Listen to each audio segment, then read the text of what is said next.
Hey, what's happening, ladies and gentlemen? TGIF. Hopefully, you guys had a great Thursday night. I was just telling Matt, I know you said you fell asleep a little bit and wasn't able to watch it. Like the Blazers and Nets game to me was one of the most enjoyable basketball games I have seen in a long time. Like I have no skin in the game as far as who wins, because I mean the Bucks are never going to play the Nets, so it doesn't help me there. I like the Blazers and the Suns, so I'm kind of rooting on both in that situation. But from the fans' perspective, they gave us everything we could possibly want last night. Big love to the Nets for playing their guys down the stretch to make it like a competitive game for the viewers. Unlike my Bucks and the Mavericks, who just folded the towel and let the Suns and Grizzlies just kind of cakewalk to victory. And to boot, like I'm watching my cash lineup just stay in the money, but also I had a game stack of the Of the Blazers. Blazers. So like I got like a GPP game on the rise. Like it was everything I wanted as a basketball fan. I was so happy. You can't beat that. If only Melo had played a little bit better. I know that was a Yeah. guy I liked yesterday. He cost me on DK and overlay. Yeah, I know he finally did me real dirty. Yeah, that happens. Just a weird day all the way around, man. Like baseball was absolutely bizarre yesterday with a bunch of teams absolutely going off and pitching sucking. So just another day in the life of a DFSer, huh? Hmm. Yeah, I missed the money in baseball by one position because Tatis and there's a late game. I just played him because I had the money. Couldn't get like one walk would have been nice.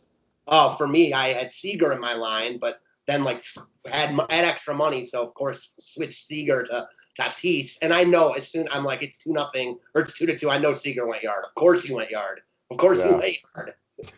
classic DFS guys. Speaking of classic DFS, don't forget to shimmy on over to overlaydfs.com to get your money in. There's something they got called the Slump Buster Challenge. Real simply, if you keep entering contests and you play the same contest 20 times, never cash, they'll refund all your buy-ins. Good luck finding that anywhere else. The progressive jackpot of the $22 MLB contest is up over 4K, which means if you go 12 and 0, you win over $4,000. But just by placing in the top 10%, you'll get $180 back. They got a bunch of different ways to get paid on here. Go give it a little look-see so you can get some money in your wallet. Let's get it. All right. So, I mean, no secrets here, right? Like this NBA slate is about as unpredictable as they come. I think it's safe to say expect the unexpected. And I know you love for baseball, and this will be a very applicable to NBA today. Don't be scared to leave money on the table today. There's going to be some very good cheap plays. I'm sure a lot of these things will come in throughout the morning, and we'll find out more information. It's going to get weird today. Like yesterday, Boban outscored I don't know, probably a ton of guys that were like 8K, I'm assuming. Yeah, no doubt about that. I mean, a ton of guys. I think Boban scored more than just an example, Aiton. Like, and even though Aiton got pretty much full run, uh, just seeing absolutely bizarre stuff all over the board. But that's end of the season NBA, especially in this bubble. I know you like weird things. If you're one of the people who doesn't like weird things, today's not your day. Move along. Yeah, exactly. You have to still be, able to change your lineups. You have to be willing to get weird, and that's just the nature of the beast today. All right, guys. Also, we got NFL coming up in just a couple of weeks. So, a couple things we want to reiterate. We have a sale going. So, usually the NFL only package, which is the full season NFL, regular season playoffs, everything like that, it's $100. For a limited time, it's going to be up on the website at $80, which is a 20% off sale. The link to the website is below. If the season gets canceled for some reason, everybody who pays for it will be refunded a full refund. Yeah, there's no way we're going to keep your money if there's no football. All right, daily passes are up. Click the like button if you don't mind. Subscribe if you're new to the station. So let's talk about some of the guys on today's slate. So by now, I'm sure the majority of the NBA world knows that Russell Westbrook is not going to be available in the first round for the Houston Rockets. Should be an interesting series. Feel bad for the Rockets as they were definitely a dark horse favorite for a lot of teams to come out of the West, and now they're going to struggle to get out of the first round. We will see what happens there. So for the time being, we got James Harden on today's slate, and I'm going to go out on a limb, and by going out on a limb, I mean not at all. I expect him to be very, very popular today. One thing we know about the Rockets, they are more likely to give longer run to Harden than most teams are to their superstars in a situation like today. Now, am I expecting Harden to play his full allotment of minutes? No, but you're going to have tons of money today. I think 11.5, hell, if he was 13K, I would promote just playing James Harden today because I could completely see him playing the first half and just going out messing around and throwing up a 40 spot because it's James Harden. Also, they're in the unique situation knowing that Russ is out. this is actually a tune-up game that maybe they need a little bit for everybody to remember how to play with the whole offense being surrounded around Harden. I don't know that, but hey, it's a theory, which is about all we can work with today. That's about all we have to go on. The other thing I like about Harden here is we've seen, and we touched on this a couple times recently, D'Antoni does a pretty good job of resting his guys when they rest and playing them when they play. Like, obviously, if the game is a big discrepancy and, we might see something different today because it's the last game of the season, but I pretty much expect Harden to get about as full run as anyone will get on this slate, is about as best as I can put it. Right. I think he's the safest bet for a superstar to get full run, right? And we don't have like a ton of them at our disposal because it's only a 4-game slate, but he's also going to be supreme chalk, I'm going to assume. So I think you're putting yourself in a bad spot if you don't use him today. Mm-hmm. Plus, you're going to have a ton of money if you choose to. All right. So kind of a theme of the day for me is going to be overspending on players that you wouldn't normally want to pay this much for, but I think that they're going to work for you today. And I'm going to go to the Miami Heat, who have this young man right here who's playing like a hero lately, which is Tyler Hero. We have no Dragic and no Butler today. So right away, Miami is without their primary ball handlers. Nunn is back today. So he will also be out there for probably a decent number of minutes. They're also possibly going to run this one without Iggy, which means that I kind of expect Hero, just like last game when Dragic and Butler and Bam combined to play 3 minutes total, I expect Hero to get a solid run of minutes here. I think this is Eric Spoelstra playing chess and knowing that if Miami wants to move in the East this year, they kind of need their young guys to play with a lot of confidence, and he's really instilled that within Tyler Hero the last couple of games. He's shooting the lights out. This kid is a flat-out just assassin from the outside. And while I wouldn't normally promote spending $5,700 on him today, I think it's okay to overspend on him this afternoon. Yeah, so do I. I like him a lot here. No Bam as well, so kind of running the B team for Miami. It's a great time for Hero to shine. I feel like we talked about him a bunch this year, depending on who's in and who's been out for Miami. He's a walking bucket. He can score with the best of them. He is overexpensive. He's too expensive today, but who cares? I mean, we have money to spend, and you just, on days like today, the too expensive, points per dollar just doesn't mean much. It's all relative, and he could actually easily pay off the salary today. It's kind of like yesterday when we said Dame is an absolute must-play. And it's probably the only time I'll ever look at Dame as a must-play at 11-4 or whatever he is. It's all subjective and relative within the bubble right now.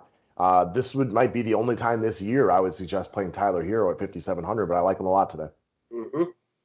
All right, so next up, your boy Darius Basley. Kind of the same thing right here. It's kind of the theme for this afternoon for me, which is ride the hot hand of talented young DFS players who are getting extra run right now, and who the coach is probably looking at. Maybe this will be the diamond in the rough that comes through as like this, I guess what's the best term I'm looking for? Something unexpected. And Darius lately has been awesome. I know we've had him going a couple of times. He dropped 40-plus DK points the other day, and that's with Adams and Noel around. So I fully expect him to get a good run of minutes again today. How long have we been talking about Oklahoma City needing to find a wing like this? Out of nowhere, it seems like they found it. I'm a big Basley fan, man. I think this guy is going to be good. Not sure he's going to have a huge impact on the playoffs this year, but he might. Definitely going to play a lot today. I'm buying everything Basley's selling. Give me all of them today. Was he somebody you watched a lot in college and you were a fan of? He didn't play in college, so he came out after high school and took a year off. So he worked for New Balance for like a year. Very interesting story. Gotcha. Well, thank you for filling me in on that. I wasn't 100% sure where he came from. That's probably a big part of it. Mm-hmm. All right, last up. I know this is another guy you like. So as I was making this presentation last night, I'm like, I realized that at the end, these are all guys that you're fans of. Edmund Summer of the Indiana Pacers. Now, I don't think he's a must or anything like that, but they got no Vic Oladipo today. You definitely saw Indiana run with the B squad a lot the other day. Guys like McConnell and Sumner were in there. He's extremely aggressive. He's a tremendous athlete. He's got dual positions at some of the weaker positions, shooting guard and small forward and things like that. So he just jumped off my TV screen the other day. I was actually disappointed by the number of DFS points he had in total because every time I looked up, he was doing something good. Very aggressive. I'm a big Sumner fan. This is the time for these guys to shine. We've talked about this, it seems like all video all week. Sumner's a guy that's very aggressive with the ball in his hands. I expect him to get good run today. Another guy, Indiana should see what they have with him. Kind of does play a lot of that like Victor Oladipo role. We'll know Oladipo today. I expect his role to grow. Great time for him to show what he's got.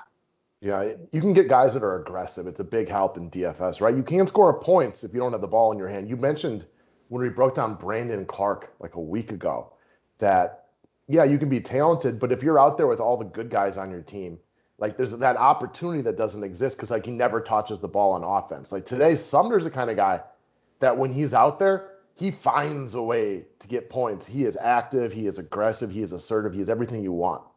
Even a guy like Aaron Holiday, who wasn't good last time, so I don't want to take too much into it, but like he started for Indiana much of the year. But when he starts with Warren and Oladipo and Brogdon, like he just stands in the corner. He doesn't touch the ball.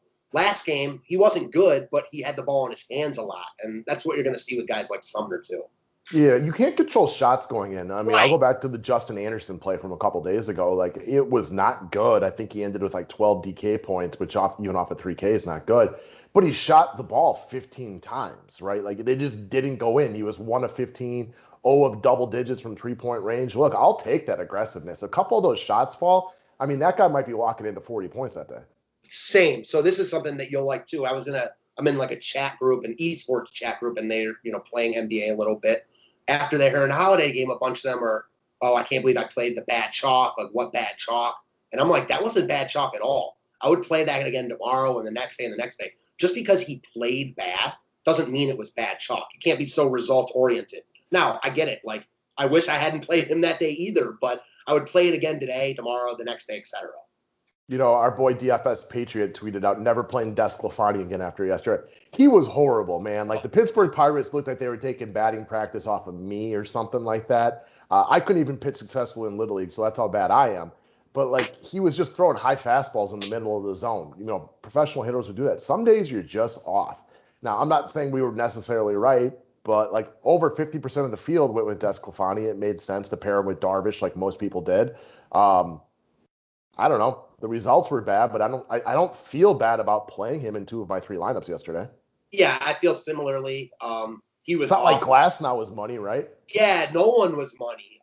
Except for Darvish. Desclafani was particularly awful, but he's one of these guys, and I've said this before, he gets in his own head. So when stuff starts spiraling out of control, like he has trouble putting it together, and that's what happened yesterday. Yeah, it was like home run derby. It was like the start of the Tigers game. Yeah. And then the Reds announcers were like, they're not even going to pull him. They need at least 4 innings from Desclafani. And they're like, actually, if he gives up 10 to 12 runs, they might have to pull him. Yeah, man, they did it after 9. So, whatever it might be. It was bad. Like you said, I couldn't believe, like I checked out lineups at the end of the day and I was only a couple points away from cashing in MLB with no Real Amuto and How about him and Renfroe? No Desclafani. And no Renfroe. Yeah, I knew you didn't play Renfroe because we had talked about it. I forgot about Real Muto. And Philly was actually higher owned than I thought they'd be with the weather. Yeah, it was kind of annoying because like I had mostly good plays except no Renfroe. Same. Like bets didn't matter because nobody was using them in cash games, but no Renfroe, no Real Muto, and I used Desclafani, and then I just kind of started perusing through. I'm like, I guess not everybody stacked Tampa quite as hard. For sure. I was so annoyed I used Jose Martinez in my Tampa stack. Just the only bad player on that team yesterday. Me too, and he just didn't even look good. But you know how that goes. There's always 1 or 2 guys that just aren't a part of it. I'm like the Tampa stack, like 1 through 9 go off except for Martinez, and it was like I'm sure like I was not alone. It's the people who used Martinez and had him in your Tampa stack. Like really, bro, you're the one guy who couldn't do anything. Definitely was feeling that exact pain because he was in my best lineup, and yeah, it sucks. Yeah, man. Anyways, guys, appreciate you guys listening to the rant today. Best of luck. It's a terrible slate. But for some guys, like you maybe don't like this one, but I know you're not the only person out there who likes getting dirty and getting ugly with stuff like this. Thinking you got some gut feelings and some things that might work for you. Best of luck. Somebody's got to win those GPPs today. Yeah, exactly.